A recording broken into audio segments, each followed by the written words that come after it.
And welcome in, welcome in. It is Wake Up 502 After Dark. This is your host, Raashaan Myers, coming to you live from the palatial Shawnee Studios. Here, back. You like that? Joined by my man, the myth, the legend, the architect himself, Haven Harrington. Haven, how you doing tonight, brother? Man, I'm doing really good tonight, man. I'm ready to talk about these cards, talk about this great game. Absolutely, absolutely. We're gonna talk about and break down the Cardinals versus the Bowling Green Falcons. The Cards getting the win last Saturday. We'll discuss the good, the bad, the ugly, the reactions, and what we can kind of expect and do kind of an early preview of what we think is going to happen this weekend as Louisville heads in their first ACC game on the road to Pittsburgh to take on the most hated Panthers. So, yeah, got a lot to get into, Haven. Hopefully, I know you said that we need to keep these nice and concise so everybody will, stay in and tune into the whole deal. So let's jump right into it. Hey, but Um, before we do that, I just yes, sir. remind everybody to like and subscribe to our YouTube channel, Main Event Sports it's at Main Event Sports on YouTube. Subscribe to the channel, man, so you get all the updates, get all our shows. Do it Yes, now. do that now, please do, and make sure that you to tell your friends about it, and if your people like good sports content, Cardinal fans, tell them to join too. So we needed to be a family affair. Everybody join in, and of course, if you want to get involved in the show, please hit us up. Send us your texts, your tweets. We will read those live on the air. Would love to do that as we go through with anything, with your thoughts on the game. And Haven, I think that's probably where I want to just start.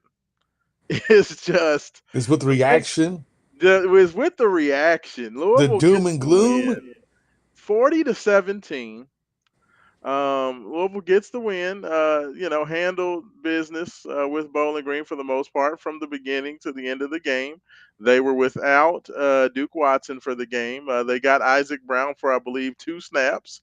And then he sat down, and apparently they said Chris Bell was limited, but he still ended up playing a good little amount. But yeah, I think like to get before we can, I want to get into your thoughts of what you thought about the game and how you're feeling now, a couple days removed. Is man, everybody seems to be in a horrible mood after that game. Haven Harrington, like, have you been surprised by the reaction to the game? No, no, because I get it. I completely understand why Louisville fans are very apprehensive about this team.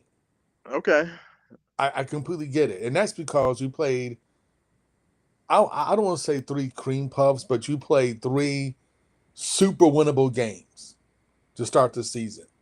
yeah, And you would think that you want to see some progress being made in each game, right? The first game is EKU. EKU was just completely overmatched, but we had ton, just a ton of penalties that game, turnovers. I think we lost a turnover battle 3-0 to East Kentucky, but we still smashed them because we're just so much more talented.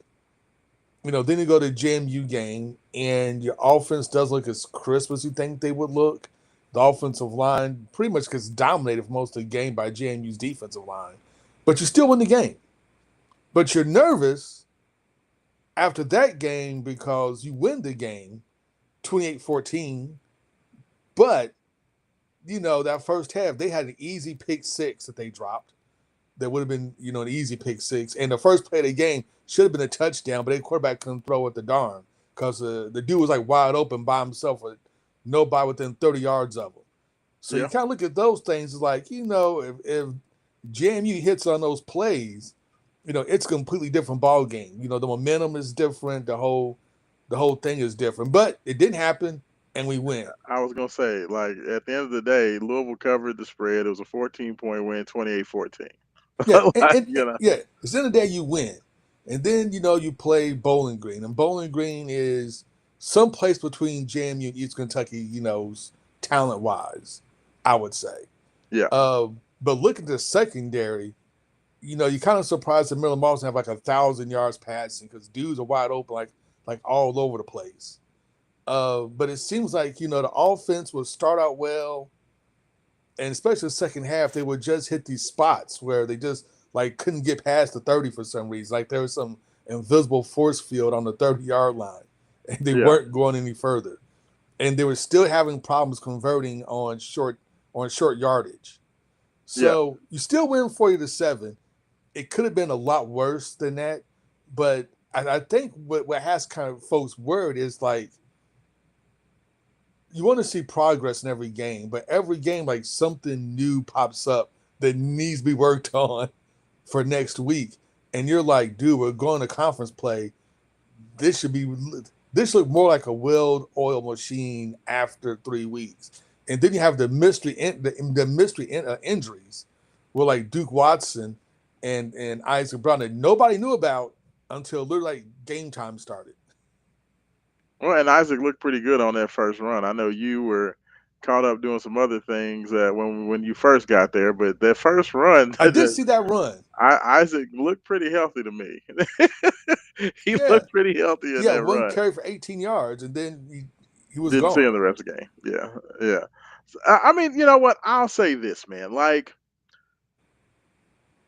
Louisville improved in pretty much every facet of the game from JMU to Bowling Green.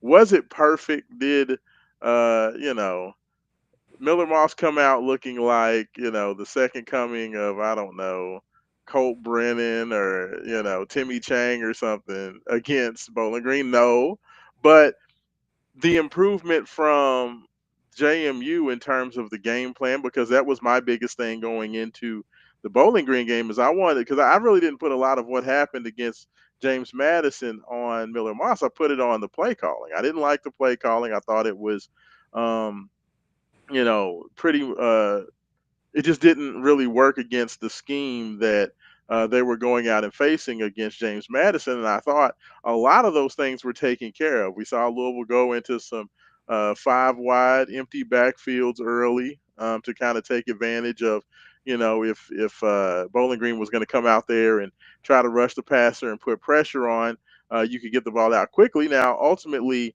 Bowling Green didn't go with that. They really didn't start turning up the pressure until a little bit further into the second half, late third quarter, some in the fourth quarter. Then they started sending a little bit more heat, a little bit more pressure. But for the most part, offensively, I liked what Miller Moss did. Like the funniest thing about Miller Moss is that he is probably has been the most scrutinized player on this team coming into the Well, year. the reason for that is that of all of Brahms' quarterbacks since he's been here, Miller Moss is the most hyped of all the QBs he's gotten. So there's a lot of expectations already placed on Miller Moss. Number one. Well, Number I mean, that's two, not really what I heard in the preseason. I no, heard most people say that Miller Moss sucked and he no, wasn't any good. no. According to the Cardinal fans, he was like, plus he smoked us in the Like Holiday that's Bowl. what I heard. I mean, how many times did we hear Miller Moss?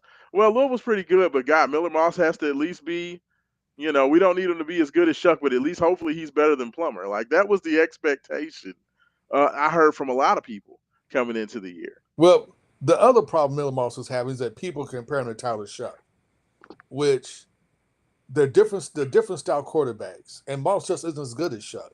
And that's not a knock on Moss.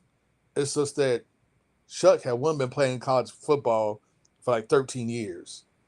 Well, and Uh, first of all, they also are dealing with Tyler Shuck after a full season of games, because Tyler Shuck did not play well the first 4 or 5 games himself. He didn't really start getting comfortable until he got into about the fourth or fifth game, and that's when he really started turning it on. That's when he really started to get that connection with Ja'Cory Brooks, and they had a very strong into the year.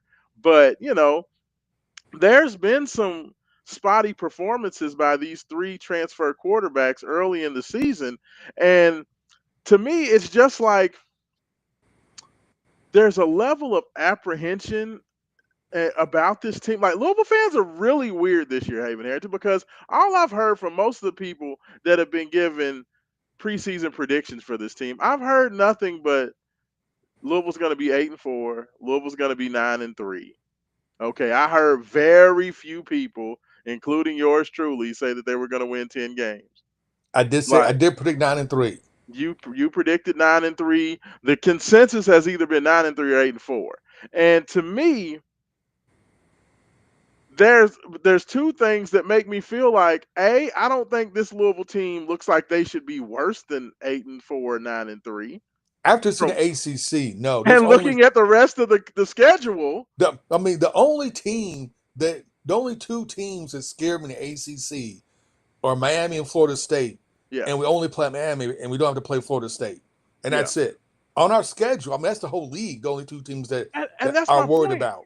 And so if that's the case, Haven Heads, I can't tell you more than one team that I think can beat Louisville on a neutral field, and that's probably Miami. Any other team that Louisville plays, I'm not afraid of any of them by what I've seen to start this year. So I just don't understand when Louisville's 3-0 and they're 3-0 with all wins of 2 touchdowns or more, why everybody is so apprehensive. It just the I, well, negativity like I said, has just been weird. I honestly I think it's because that the offense hasn't looked smooth for an entire game yet. Haven Harrington, can you answer me one question? Who's Yes, Louisville's coach? Jeff Brown, Why did we bring Jeff Brom to Louisville? because he scores points. So, And he also brought Ron English with them. So no, defense is gonna be great. and, like that, and that right there, what you said right there is why I don't understand why they're so apprehensive. Because I could understand if there was angst because the defense once again comes out this year, looks no good. They're giving up a lot of points or they're giving up a lot of yards. They're having issues with running quarterbacks. Defense has been pretty much lights out through 3 games. The defense and special teams have been the highlights of this team so far. Absolutely. I think the issue is like in the off season, people are hyping this up. I think a lot of people thought this team was going to be better than last year's team, based on the fact that this is Chris Bell's senior year. He's been here I mean, not for. really if everybody's predicting 8-4, 9-3. I'm still thinking, people predicted 8-4, 9-3 based on they thought the ACC was going to be better than what it No, actually has you know turned what out it to is? be. I'm gonna be real honest with you. People wanted to do, excuse my French, chicken shit predictions this year. And what I mean by that, everybody wanted to say, oh my God, they're not going to be as good because the defense is going to be worse and we don't have Tyler Shuck anymore. And Brom has this little bitty quarterback in here. So I'm just going to predict 8-4, 9-3 so I don't get my feelings hurt. But I'm going to measure this team as if, because guess what everybody says, Haven? Okay, this, what Louisville's doing right now, there's no way we can beat Miami. Well, shit. That's not what the preseason prediction from all you people are. Have not been about let's beat Miami and win the ACC. It's okay. Louisville's going to be 8-4, 9-3, and may just be either they may be able to sneak into the ACC championship game, or they're going to be the first or second team left off. And that's what I don't understand is like it feels like Louisville's playing up to the expectation to me in terms of the way they've played and the way their schedule looks. I think 8-4, 9-3 is just about a given.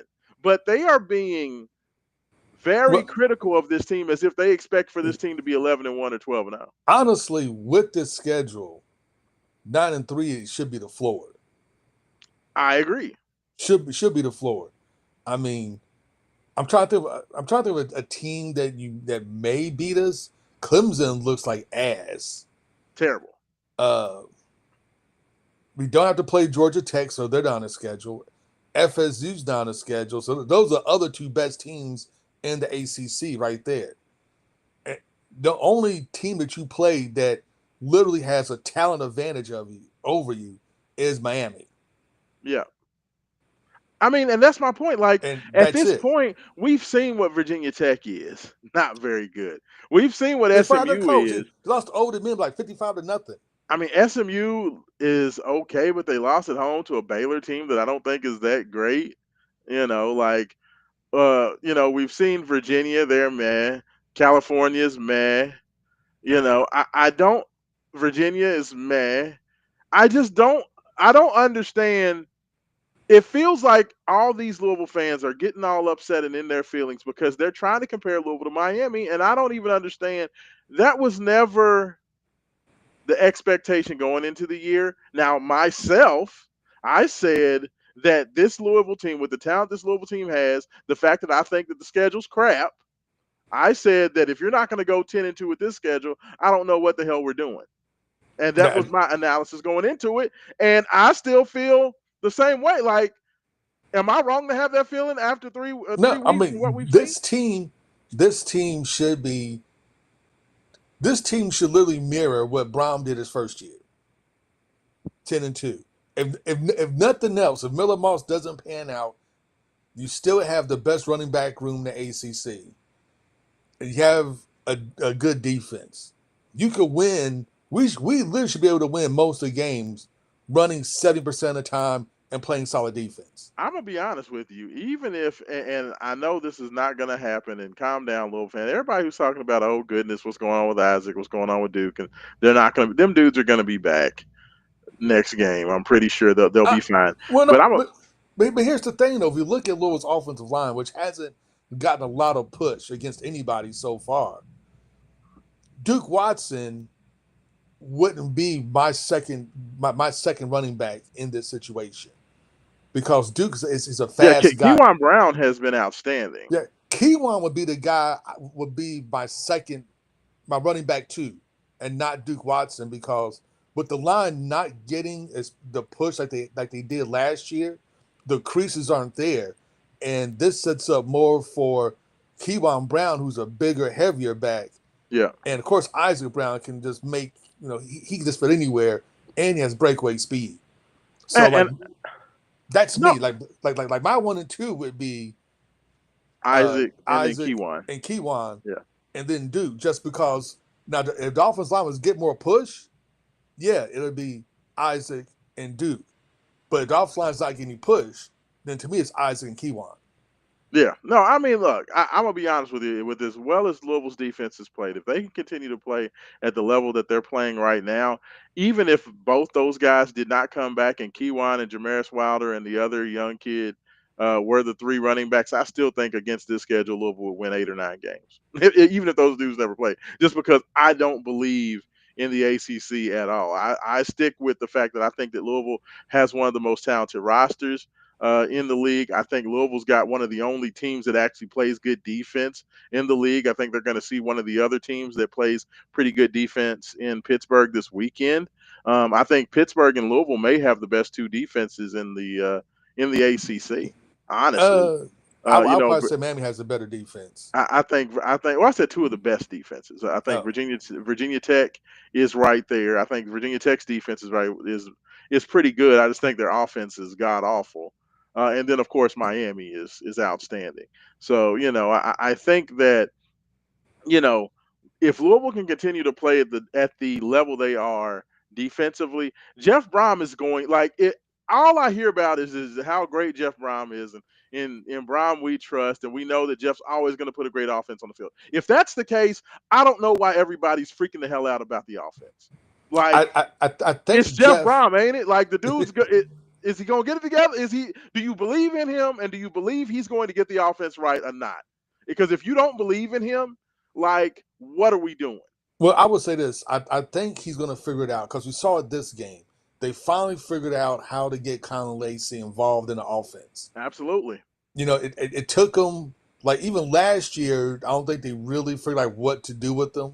Yeah. And last year, I think he was just overshadowed by Ja'Cory Brooks, who was just like next level receiver. This year, I think they kind of wanted him to be like an outside threat, but it wasn't really working. And now they kind of, I think they figured like some plays to kind of get him open and get him in space.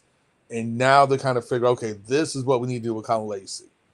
And I think if Chris Bell can continue to develop as an outside deep threat, then we're going. But as we saw with Dakari and some other guys, Louisville has a bunch of young receivers that Louisville even if Bell has doesn't get involved, they then have we got it. weapons. They have weapons. They Look, are weapons. and so this is going to be where we can go ahead and take this to. Before we look forward, let's go back and I just want to hear from you. of course, the game was what it was. We knew that Louisville was going to beat Bowling Green. How it looked, the adjustments, that was the biggest thing. So I don't think we necessarily need to go into the blow by blow of how it happened. Louisville had more speed. They were faster. They were more athletic. They took advantage. But what I want to know from you, Haven, what were your biggest takeaways offensively and defensively? Whether it be scheme related, whether it be player related? What are your biggest takeaways offensively, defensively, and even with the coaching staff with the game against Uh, Bowling? First thing first, defense. The first string defense played excellent, excellent. The defensive line was just chef's kiss, was outstanding. They did what they had to do. I know we lost Stanquan uh, Clark. Shaquan Clark, but with our 4-2-5 defensive scheme, it worked well. Yeah, We didn't have to blitz a whole lot to get pressure. Kudos to defense. The defense I know gave like a couple of garbage touchdowns. I was like the third stringers were in, so I'm not going to count that. When the first string was in, Bowling Green could do nothing at all. yeah. They only gave up Offense, 3 points, Haven, yeah, with starters in, and those 3 points were just given up because of the muffed. it was a muff The punt. yeah, the It muffed was a punt. punt by Colin Lacey, and they only went 8 yards, and Yeah, they had to kick a field goal. yeah. So that's it. So kudos to the defense. The starters do what they had to do on defense. Offense, we looked really good at times. We looked smooth at times. A couple for some reason our drives in the second half kind of got stalled, but I was excited to see Miller Moss actually audible. So Yes. I could so you can see he's getting more comfortable in the offense. He's actually drawing all. He's actually looking at audibles. He once again he missed a free edge rusher, which I don't know how he missed him because it's coming from his right side. He's right-handed quarterback, but hopefully they'll get that fixed as well. He didn't steer his wide receivers down this game like he did last game. He's gotten much better at that. But I think some of that's because of play calling, because they're able to get the ball out of his hands quickly and in rhythm. And if he can get the ball out, if he gets the ball out quickly in a rhythm, he's a great quarterback. Has great accuracy, especially in short to mid range passing. But he has to be on rhythm, has to get quick, and we did that right. We got guys. Colin Lacey hit him in a slant several times, and Chris Bell in a slant, so we was able to kind of get things going. It also helped that Bowling Green secondary is god awful, so we had guys was running like by Hey, themselves. they were just Bowling Green was determined that they weren't going to let Louisville beat them deep, so they were playing their guys about 15 yards off, Yes, afraid to death of being ran by. So yeah, Louisville definitely took advantage. and that's what you're supposed to do. So no, all in all, I think it was a good game. Um, I think we saw more progress from Miller Moss. You can definitely see him get more comfortable in the offense. And it's like I had to tell everybody who keeps telling me he's not as good as Shuck. He's not as good as Shuck. I always have to remind people: one, Shuck had 3 more years of college experience than Moss did. That's number one. Number two, more importantly, Shuck played for like 3 different teams. So he had gotten used to learning 3 different systems, to work for Absolutely. 3 different offensive coordinators. So he had that experience built in. This is Miller Moss's first time learning a completely new offense, new Yes. terminology. His first time was getting used to throwing to new receivers.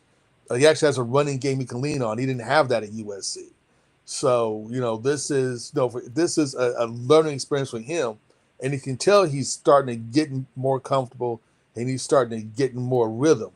And the great thing is, though, like I said, we have a great running back room, so it can take him a couple of games to get through because we can just ground and pound the ball. Even against Pittsburgh, I think we should be able to run the ball, especially if Isaac's healthy, and we know Kevon Brown's healthy. We should be able to run the ball on them and just ground and pound it, almost like the Lions did the Ravens last night, just run them to death and then pop them over the top. We ain't gonna talk about that game. I don't want to talk about that game, but no, but you're absolutely right, and I think that you know Brom has been so vanilla with his play calling. We haven't seen a single pulling guard.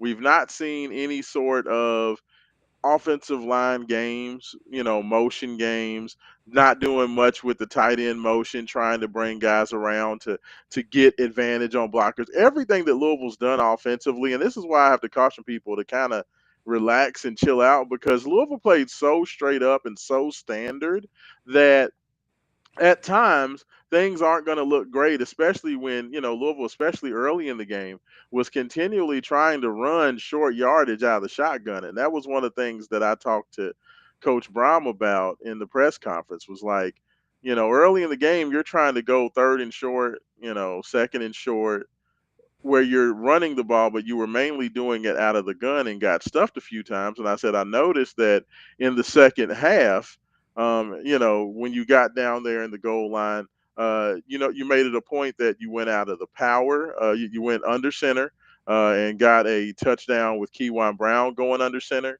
You got that touchdown to the other young man whose name escapes me, the young guy, the redshirt freshman, number 46. He got one going under center. Hold on, I want to get the young man's name right just because I got to give him a shout out on the show. Braxton Jennings. He went under center, and another where you had your fullback Haven like you like the fullback, the two tight ends, and they were able to run their men over and get into the end zone. And I asked Coach, like, is that something that you're going to kind of analyze and figure out? I was like, is it just a simple fact that guys aren't blocking well enough when you're blocking out of the gun, or is it the situation where you do need to go line up more power and do it? And Brom said, you know what? That's a great observation. Definitely, I feel like we weren't having a lot of success. Those are the types of things that we really need to look at, and make those adjustments. Um, and I appreciate the fact that Coach acknowledged it, and my hope is Haven Harrington that they are going to do more of that, of trying to take advantage, seeing what works, and I think Brom does that. But like Jeff is not a stubborn dude offensively. Like he's a guy that he's going to try a lot of different things. He saw what didn't work against James Madison, and he made the commensurate adjustments against Bowling Green. He's going to take a look and see what worked well for him against Bowling Green, what didn't work, and he's going to make additional adjustments. This is why Louisville's offense in both seasons under Jeff Brom got continually better as they made those adjustments. Like in year one, they went way overboard with the trying to feature Jack Plummer as a passer. Versus Pittsburgh, it ended up costing Louisville the game. But after that Pittsburgh game, It that's was when all Brown running. really started managing Plummer's passing and started running it a lot more. And Louisville got better. Jeff Brom is going to do what it takes to be successful, and that's the biggest thing for Louisville fans. I just wish they always say they love Jeff, and they in Brom we trust, and I think he's going to get it done. But they're not putting that into exercise, right? I would be much more worried. I would be okay with Louisville fans freaking out if the defense looks bad. But when it's the offense, if there's one thing I'm not worried about, it's about Louisville's offense getting better. Well, You and know? we have to remember too. There's a lot of transfers on this team, so you have to kind of learn what they can and can't do, what they're comfortable doing, what they're not comfortable doing. A lot of these guys, you didn't get them into the fall or only been here for the spring, so they've been here literally less than a year, Yeah, and they're learning new system and things like that. And the offense, like last year's offensive line, if we're being honest, was better than this year's offensive line. yeah. So Well, but you you could, know what? They have not. Louisville has not had Trevante Sylvester yet, and he played his first game. I know against Bowling Green, but he's still kind of getting up to speed. So that's part of it as well. yeah. And like I said, you still got a lot of guys you're still plugging in and getting used to playing. And last year, you could run easily from the shotgun because offensive line was just dominant. This Yeah, year, they're not. So now you have to figure out what they can't do, what works, what doesn't work. And then you also have to figure out what Miller Moss can do, what he's comfortable with, how does he see the pressure, react to the pressure. So then you know what to do with him. yeah, absolutely. So I'm gonna give you my couple of takeaways. I'm gonna start where you left off with offensively, and then go back to defense.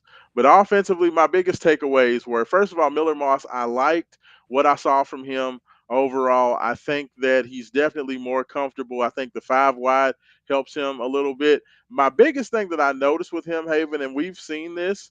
a couple times. We saw it in the JMU game, and we saw it again in the Bowling Green game. Is the one thing I don't think Miller's doing well right now, and I think this is something that Plummer struggled with as well. Is I don't think Moss is getting through all his reads. He's not going through all his progressions, and Well, to me, he's getting to about two, or he's going one, two, three, and he's not coming back.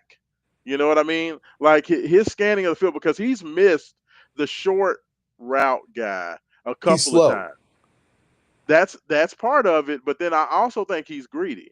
I think that Moss is always thinking, I want the big shot over the top, or I want my deep guy, or I want the guy who's going to make the biggest play. And I think that's going to be something where it's going to continue to be a challenge for Jeff Brom to let Moss understand that the underneath guy or that outlet guy is there to help you. And there was an opportunity for a touchdown against James Madison where if he turns, he sees the tight end. It was either the tight end or Colin Lacey. It may have been Colin Lacey It was that Colin Lacey. It was run a stop, turn around right at the goal line. He's there. It's open, and Moss completely misses him. Ends up throwing an incompletion. They have to end up settling for a field goal. And the same thing happened against Bowling Green, where Moss gets locked in on his primary guy. He's rolling out of the pocket. The tight end was open right there at the goal line. Once again, Moss wasn't looking at that and missed him. That's going to be where I think Miller Moss can continue to get better. But I think a lot like Jack Plummer, he's going to get better. The biggest difference between Jack Plummer and Miller Moss, though, is that A, Miller's way more accurate, and B, Miller's got a stronger arm. And I think that's the two things where I like the progress he made from game two to game three, but I do think there's still a substantial amount of improvement that can happen. And I think that they'll get it worked out. I'm not worried about a Jeff Brom quarterback. Like Coach Brom is going to get it done. And I think Miller Moss has the skill set and the talent to be able to make it happen. and So if not we got the running game. yeah, absolutely, and that's the other thing. I think that the running game will be more dynamic. I liked what I saw from Keywan Brown. I'm so glad that he decided to come back from Boise State and be a part of this team because with the stuff going on with Duke and Isaac right now, if Louisville did not have him and we were basically down to Jamaris Wilder and Braxton, That's a uh, different game. yeah, I mean, that would like be a we still win. Don't get me wrong, we yes. still win, but not as easy, not comfortable because there was a couple of plays where he literally was like 1 on 5 He and was runs still getting angry, like man. 4 or 5 yards. Yeah. Yeah. He runs angry. I love it. I love everything about what Keywan Brown's bringing. He was very excited after the game when he got to speak with the assembled media. So I'm glad to see him having that success, and he definitely gives me a lot more confidence in that three-headed monster. The other things offensively I like were, they continue to do some nice things in the passing game with the tight ends. I think that they're continuing to kind of add to what they can do. Jaleel Skinner is starting to be, they put him out wide, let him go down the field, take advantage of his size and athleticism. I think that's something that we'll continue to see more of. And then the confidence in Dakari Collins. Like the dude has the one-handed catch in the back of the end zone against James Madison, and he took the swag from that and had a bit of a breakout against Bowling Green. Like he caught a contested catch over three defensive backs I going mean, down the field. Marshall's threw it up there, and then you just trust him to go get him, and he went and got it, and He that's what went you and want to see got. from receivers. I mean, dude's confidence is shooting through the roof. Now he's looking like a guy that was, that out of high school went to Clemson because he was one of the best wide receivers in the country. And like No, if Louisville can get that from him with what you already have in Chris Bell, and now that they figured out how to utilize Colin Lacey and get him involved, hey, like those are weapons. Trayshawn Hurry hasn't even gotten started yet. We haven't seen that much of him, but the fact that now they're getting Colin Lacey involved. Coach Brom said after the game that was a focus point for them was to make sure they got Colin involved. Now that they figured out how to get Colin involved in the game, you have the emergence of Dakari Collins. You're starting to see these other playmakers step up. Yes, the offensive line was not great. Yes, they didn't just dominate on the ground the way they should have. But to me, it feels like the offense figured some things out. I'm more encouraged about the offense after game three than what I saw in game two. So that's why I just was not understanding just the rampant, just because people negativity. want to see it immediately. They want to see them throwing the ball and scoring 90 points a game like I from Jump mean, Street.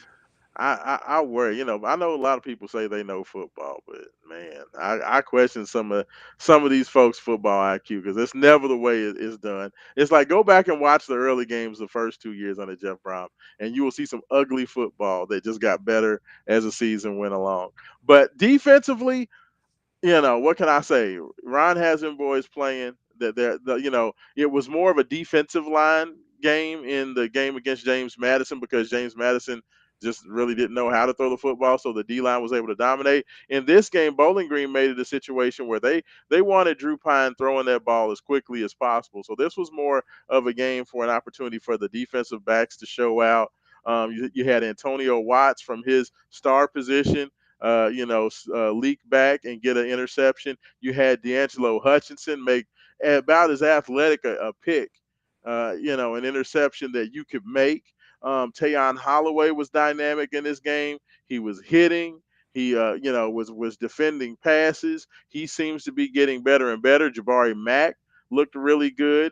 So I mean, the defense is coming together. We did not see any big hole with Stanquan Clark not there. As I said last week, I feel like while he is a very good player, Stanquan at that second level at the linebacker position, that is the easiest position to be able to plug and play and still get really good production from. So one game in, mission accomplished. Special teams were outstanding. Colin Lacey is absolutely dynamic. I know that I said, Haven, I did not want to see Colin Lacey returning punts, but my lord, like I mean, he's half man, half amazing. dude is electric, man. And we got a Like kicking game. got kick it. The Louisville set a record. Nick Keller set a record for the longest kick. In the history of Louisville football. And guess what? He's not even the starting kicker. He's the backup dude. So I mean, the fact that Nick Keller goes out there, and kicks that 57-yarder. We get to see Ranvier go out there and go, I believe, 4 for 4 on kicks as well. Just a solid overall performance. Like I said, there's still things to work on, and were they perfect? No, but I was encouraged after last Saturday, Haven Harrington, and like to me, I am just kind of disappointed with just how negative everybody's been. But we do got a message coming in from my buddy Phil, checking in, Mr. Philip Bailey, the man, the myth, the legend. He says, good points from you two brothers. My question is, I'm hearing problems with running backs and playing time and NIL, and our running backs weren't injured. What are you all hearing? So I've heard The um, scuttlebutt. the scuttlebutt, but I'll say this. A, I don't know if there's anything to it. B, my question is if they wanted to have these issues and have these questions about the NIL and playing time, where the hell was this in the spring or the fall? Like, you know what I mean, Haven? Like, if you were not happy with this, like, wouldn't you have put your name in the transfer portal to try to look and see if you could get a better offer? Like, why would this be coming up in the third week of the season Well, or the third game of the season? I think that they're not getting as many touches as they want to kind of showcase their abilities. Um, that may have something to do with it, but especially if somebody's trying to maybe do a sneaky Heisman campaign, you definitely want as many touches as you can definitely get, and you want to run up yards and touchdowns and scores, especially against your weaker opponents. You have like a 200-yard rushing game or something insane to get your name out there, and for Heisman Trophy land. But Jeff has decided these couple of games, especially saw in the first game, that he caught off the dogs. The guys only got a couple of handoffs, and that was it. A lot of that thing is just protect them so they can last the whole season. Because the way Louisville's bye week situation set up, you had a bye week I think way too early, the third game, and Hey, you try to make sure these guys' legs gonna be strong. yeah. On October 17th when you go down to Coral Gables to Miami. Yeah, no, Uh, I'm right there. And all I'm gonna say is this, man, is if it's true that this is happening, then that is coming from players' families or interested parties outside of the team. And I hope that's not happening because people are worried about their meal ticket 3 games in, and they're worried about, okay, you've played an X number of games, maybe you should sit out, and try to look to transfer and all that type crap. If But I, that's hey, happening, but I get it, and I'm you sure know, Louisville's not gonna be the only team to deal with dudes unhappy about how much A they're getting paid, or B how much clock they're going to get, because now these are like pro athletes, yeah, and I mean, this is once you've played 4 games, your season's done. Like yeah. you've lost that year. So I mean, I can definitely understand it. Like I said, if anybody, I'm a just, if I was to say if anybody was causing some, funk about that type of situation, I'm gonna say that would be Duke Watson because Duke's had the least amount of reps. It seems like Keywan's getting more of those reps, but I hope, like I said, everybody knew the situation, they were there. You know what I mean? Like if you wanted to make this move of you, or if you wanted to do this, this is something that you should have made a decision to do either in the spring or in the summer. After spring camp was done. So hopefully it's not. Coach Brown didn't say anything about it on Monday. He just said that he's confident or hopeful that both those guys will be ready to play on Saturday. So we'll just have to wait and see on that. I think that based on who's out there and available for Pittsburgh Haven, if it's anything off the field related and NIL related, I think that we'll know who's going to be a part of this team moving forward by who's at Pittsburgh. Would you agree with that? I would agree. I would agree. But when we got such a talented running back room with three guys that could arguably start, this was bound to happen. And somebody's not going to be happy with the playing time and reps is going to get. So when it was have to see. Yeah. Um, honestly, if I was one of those guys, I'm looking at how Miller Moss is playing, how it's taking him a little bit longer to kind of feel comfortable. I mean, that is a recipe to get more handoffs. And as Brom showed you when Jack Plummer's here, oh, he'll feed you the ball. Oh If yeah. he thinks his quarterback can't sling it, you'll get fed the ball. Yeah, I mean, I think that all these guys are going to have their opportunity. I actually think it's more of an advantage to be in this system where you have 2 or 3 running backs sharing the load because the NFL is more worried about pitch count more than anything. That they want guys that have as much tread on their legs as possible. So to me, I think it's bigger picture. That's better for you as long as you go out there and show your talent, your ability. If you don't have a lot of mileage on your legs, to me, that's more intriguing to NFL teams. But it's hard to tell players, young guys that. It's hard to tell players' families that. All they see is my baby's not getting, this one guy. I'm seeing Isaac Brown getting all this highlight reel stuff, and my kid's starting out slow. You know, you know what I mean, like that type stuff. Like so, I don't put much into it, but I do think that this thing will be a lot more clear come Pittsburgh because Isaac Brown, this will be the 4th game that he would have played in.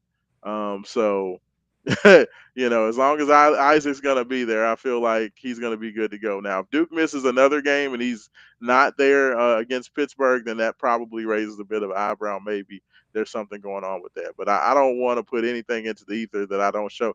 Like I said, I just hope that that's not happening at this point. But hey, everybody's going to be dealing with that. I would not be surprised if we lost a player or a kid decided to sit out and put his name into the transfer portal if he is a backup, to look to try to take advantage of something, if he feels he can get a better deal somewhere and save that year. I don't know how these NIL deals are structured at this point, but it could happen. It could happen. But Haven, I tell you what, I know that we have gone a little bit longer. I see Robbie checking in. He said, "Good evening, gentlemen. What's going on, Robbie?" Um, he did say he did make the point of asking. He says, "Is that the issue? With the players, or is Jeff playing chess while everybody else is playing checkers?" I mean, that could be the other thing too. I mean, if you know that you're going to go out there and beat a Bowling Green team that they do play physical on tape. They're very physical. Maybe you want to keep those hits off of them and just keep them fresh for the start of ACC play. Haven, I can see that as well. I can, but that's not Jeff's style. I think because Fair. here's the thing, right? You want to get your guys reps, because you don't want to start off cold. You want to get them reps. You want to get them in the game, get a couple of carries underneath their belts, let them get like 5 to 10 carries, and then pull them after that because you want to get them to still be in that mindset of hitting the hole hard, playing at real game speed when the game is still in doubt. Yeah, Uh, to keep them ready for the next game, conference game when it really counts. So that I don't think Jeff will hold him back if he didn't have to hold him back. agreed, agreed. No, that's fair. But I tell you what, Haven, we have gone a little bit long, so let's just go ahead. Of course, this is the third in the first year that we are giving away the Wake Up 502 That Boy's Good Player of the Week award. Don't have Roman Kelly here, so I can't pop up the fancy graphic because I haven't learned that much. He's the technical guy. Um, but uh, to announce the third official That Boy's Good Player of the Week, drum roll.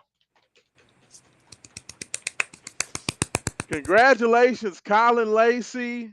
He gets it done. A standout performance. 75-yard punt return touchdown.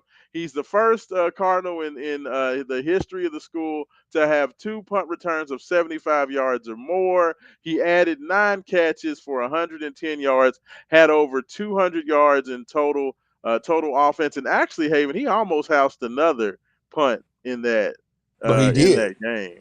He almost got it. He got tripped up at like the 38-yard line, or he would have had two punt return touchdowns in that game. But Colin Lacey, congratulations. Very well deserved. I love the fact that we've been able to give the award to three big time players, three different players in 3 weeks. It kind of speaks to the depth of the team and just I'm so excited to see what Colin's going to be able to do moving forward. Having this guy and having him involved, he seemed very confident in the post game press conference. He seems like he's very motivated to continue going. I tell you what, man, I hated the fact that they made the announcement that Colin was going to sit out. You know, um, but the fact that he's come back and played as well as he has, like, I don't think that you could have asked for much more from him so far. Can you? No, you couldn't. I mean, the man's he's doing exactly what you want him to do. He's a special teams weapon. He's able to flip the field. He's a scoring threat every time he touches the ball, especially on kickoffs and punts. And that's what you want. You want that X factor, that weapon. And he's, one of our best wide receivers on top of that. Absolutely, absolutely. So, as just a quick little preview for Pittsburgh, I know we'll have a full breakdown on Wake Up 502 coming this Saturday morning, start at 9 a.m. As you can see on the little marquee above my head there. Um, 9 to 11 on 96.1 FM. And once again, just like we were this past Saturday, Wake Up 502 will be your official home of the Louisville First Radio Network as we will be broadcasting live, preempting the great one himself, Paul Rogers, from 9 to 10:30 on 96.1 FM, Big X Sports Radio, WXVW, but we will also be simulcast on WGTK 970 AM. So super, super excited to do that. But just as a quick preview, what are your thoughts of the biggest keys that's going to be for Louisville as they face Pittsburgh on the road? A Pittsburgh team where let's just be honest, Louisville has not played well going all the way back to the Big East days. Louisville's never really played that well playing up in Pittsburgh, Haven Harrington. What are kind of some of your thoughts for what you are going to need to see, or what are a couple of those keys to victory? Keys to victory is going to be simple. Defense, keep playing like it's been playing. Uh, Play lights out, stop the run. Um, and on offense, run the ball. Yeah. Run them, and him with play action pass. I don't think the secondary can hold up to our wide receivers, but we can run the ball because I think they're going to try to stop the run first. And if Isaac is starting, if he gets a couple of runs, if Keywan has to play, he gets a couple of runs. That play action pass going to be open all game long, and we should come out there with I think it's going to be tough, but I think we should get the victory. Yeah, hey, look, this game has now taken on a lot bigger feel. Like, I'm gonna be honest with you, this is at worst Louisville's third biggest game on their schedule. Might be their second biggest game. Some people argue between SMU or I know Clemson was at the beginning of the year, but Clemson sucks. So to me, it's the road game at Pittsburgh or the road game at SMU on which would be the second toughest or most difficult game of the year. I tend to lean towards Pittsburgh a little bit over SMU, just because of Louisville's history there. I feel like their style really makes it tough on some of the things that Jeff Brom likes to do. But I'm gonna say this: the biggest thing and why I'm encouraged is if I can see Louisville go out there and be able to take advantage of their special teams where they're able to get into at least field goal position and they're able to get points. I think that's good. Points are going to be at a premium. I don't think that Pittsburgh has an explosive offense. So I feel like if you can get this game, if Louisville can go out there and get to around the 28-point mark, 28, 31 points, I don't know if Pittsburgh can have enough to. I don't think they can score that many points against Louisville's defense. Does that make sense? Like, It so makes to perfect me, sense. Yeah. points are going to be at a premium. You go out there, you get a couple touchdowns, 2 or 3 touchdowns, and add a couple of field goals to that. I think that Louisville will be in good shape. So I definitely think it's going to be. I think it's going to be big, and you know what? This is a good question. This will be the last question we get from Robbie. He says, "When we beat Pitt, will Louisville finally get their credit?" Louisville has not made any moves to get into the top 25. They've in fact lost position in getting into the top 25. What do you think, Haven Harrington? No, Does the Pittsburgh win get you any credit at all? I think gets you credit, but not enough credit. Yeah. Hey, just win, baby. Just keep winning. Just keep winning, get it done. You beat Pittsburgh, you come back, you play Virginia, and you play Boston College. So if you can get those three, if you can get it started with a win against Pittsburgh, that's why this Pittsburgh game is so huge. Because Haven, honestly, if you can get that win there, I feel like you got two very winnable home games. You At get that in. point, Now, if you want credit, Virginia is going to be the game that can give us credit, depending on how well they play. I think they play Florida State this week. yeah, So, depending on how well they play Florida State, will depends on how much credit we get by beating them. If they're competitive with Florida State, we'll be fine. If Florida State just dog walks them like they've been dog walking everybody else, you probably won't get that much credit. But based on wins and losses or everybody else in the top 25, yeah, it that's a still should be Friday good night game, enough by for the us to. way, for Friday night ESPN, Florida State at Virginia. Yeah, 3-1. So yeah, absolutely. So we'll see. Hey, all you can do is keep winning. If Louisville keeps winning, if they can find a way to get this one against Pittsburgh, I think that sets up a very good opportunity for Louisville to get to 6-0 and going into a bye week with Miami coming after that. So I think that's probably the best that you can hope for. It's a great opportunity. So hey, just keep winning, get it done. Haven, we're gonna go ahead and wrap this. Any final thoughts before we get everybody out of here? Hey, like and subscribe and share with all your friends. Absolutely. I appreciate it. This is Raashaan Myers for Haven Harrington. This has been Wake Up 502 After Dark. Make sure you check us out Saturday morning. Once again, we'll be broadcasting live 9 to 11 a.m. and as part of the Cardinal First Radio Network from 9 to 10:30 for Cardinal pregame. So you know what? Like we like to end every show, without struggle. Hey, there is no progress.